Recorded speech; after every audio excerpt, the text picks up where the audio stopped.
2004 Nissan Armada front brake replacement. I'm Brian Eslick from How To Automotive, and I'm going to walk you through that process. Okay, to get started, we're going to lift this car up in the air. If you're doing this at home, use floor jacks and jack stands, and get up as high as you can, and remove the front wheels. Now that we got the wheels off, we need to start by removing the caliper here, and we're going to measure the rotor to make sure it's thick enough to machine. So what I let you do is you take off the bottom bolt of the caliper right here. This is 14 millimeter. Then after you get that unbolted, you can swing it up. So you can pry it like right here, and then that'll come up. Once that's up, and what you do is you take the caliper up and you push it towards the inside of the car and wiggle it a little bit, and it'll pop the boot off like that, and then the whole caliper will come off. Now you can set it up on top of your suspension. Try not to let it hang from the brake hose. Now we can go ahead and remove our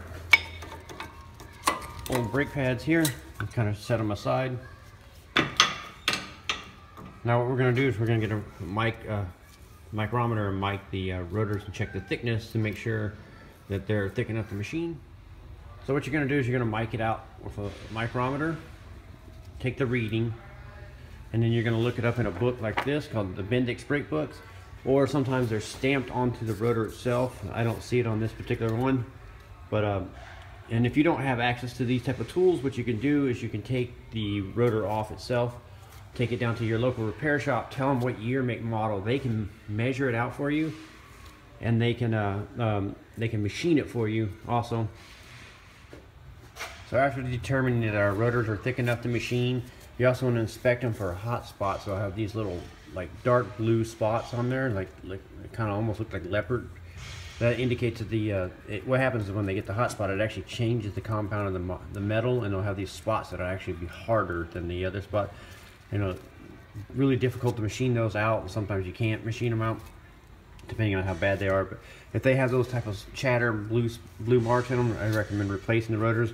And also they'll get tiny little hairline cracks in the rotors also. So if it has any of that stuff going on your car, replace the rotors. So now what we're going to do is we're going to finish taking off the caliper bracket here, and on the back side here you're going to take off the big bolts here. It looks like we're going to remove these two, and then this whole bracket will come off, and then the rotor is just floating on there. You'll be able to take it off. Now that you got your bracket off, you also want to check this pin here to make sure it slides back and forth. Make sure it's in good shape. We're going to actually take this boot off here in a minute and re-lube the pins. And then the other pin it's in the caliper here. So we're going to clean these off here in a minute after we get the rotor going. That's kind of what I'll do. I'll get the rotor going and machining. And while it's doing this thing on the brake lathe, I prep the rest of the caliper and brakes. So after you get that off, the rotor should be floating. If sometimes it gets stuck, you can tap it with a rubber mallet on the back, or you can hit it right here on the surface in between the two studs. Sometimes what I like to do is put a couple lug nuts on it like this.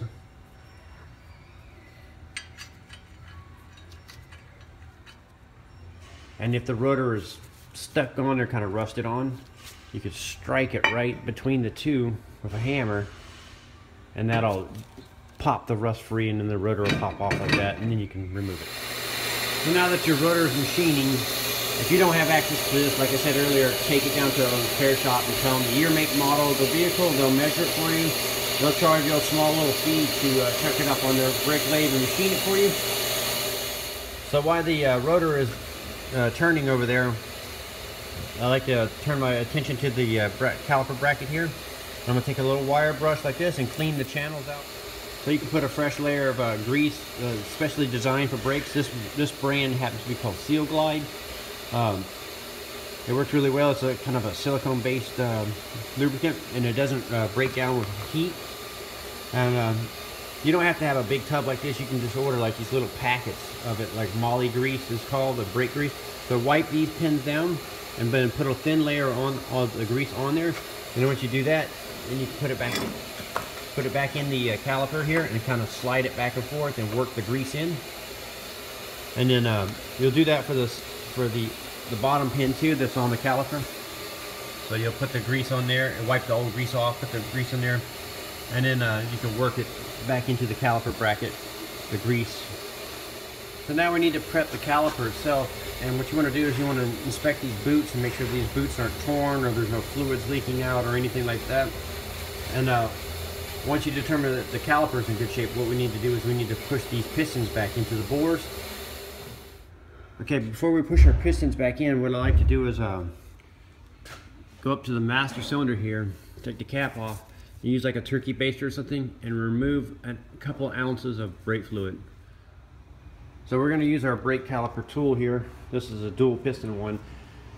If you don't have this, you can use a C-clamp. You can clamp the C-clamp on there and tighten it, or a large pair of channel locks, you can do it too.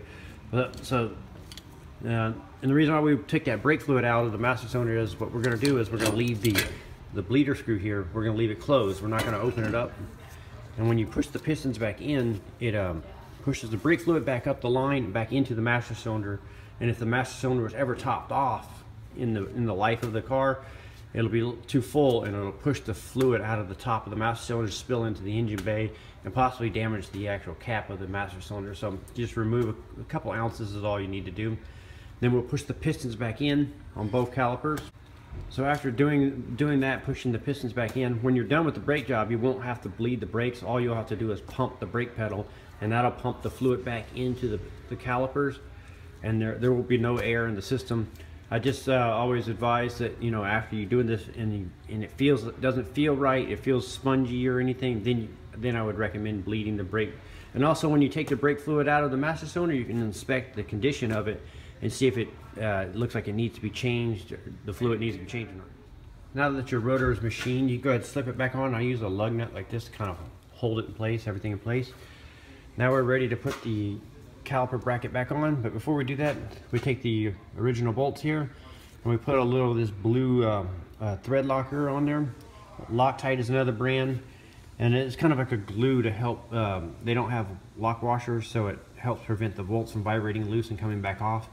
So just put a few dabs of that on there. You can get really small bottles. So here's a brand new bottle in the package here. They're only a couple bucks, and the added security is well worth it. So now you can go ahead and bolt the put this back on, put the bolts back on and tighten them down. So now that the bracket's all bolted up, we can take our new pads and then install them. So on the old pad, they have the little squealer. So what you can do is you can tell by the old witness marks the piston. So whatever side you're working on, left or right, you make sure you have the inner pad has the squealer on there. So make sure you line those up. So you can go ahead and put those back into the caliper bracket like that. And then here at the shop, what we like to do is take a little bit of that grease that we use for lubing up everything and put it on the back of the shims. And that helps reduce vibration and squeaks. Now that you have a thin layer of grease on both brake pads, you can take the caliper here and you can put it back into the bracket. You want to make sure that the brake hose is not twisted in any way. So then you stab it in the hole and work it in. You pull it towards you, and you swing the caliper down. And then on the inside here, you can probably push the pin in and line up the little flat slot. Then you're going to take your bolt, your 14 millimeter bolt here, put a little of that blue Loctite on it. Start your bolt and tighten it down. So if you put your caliper on and the brake hose looks like this, that indicates that it's twisted. So you got to take it back off, untwist it, and then put it back on. And when you're done, see, the brake hose will look nice and smooth like that. It won't have any of the kinks in it. If you get those kinks in there, what can happen is when you turn one way, it can actually kink the hose up and prevent the brake fluid from going to the caliper and actually cause a brake problem. Now that you got the caliper bolted up, you'll duplicate the same thing on the opposite side. And after that, you'll put your wheels on, and then one very important step to do is to pump the brake pedal so you pump the fluid back into the calipers. Now that you've got a nice firm pedal, that will complete the brake jobs on a 2004 Nissan Armada. I'm Brian Eslick from How To Automotive, and I'd like to thank you guys for watching my videos.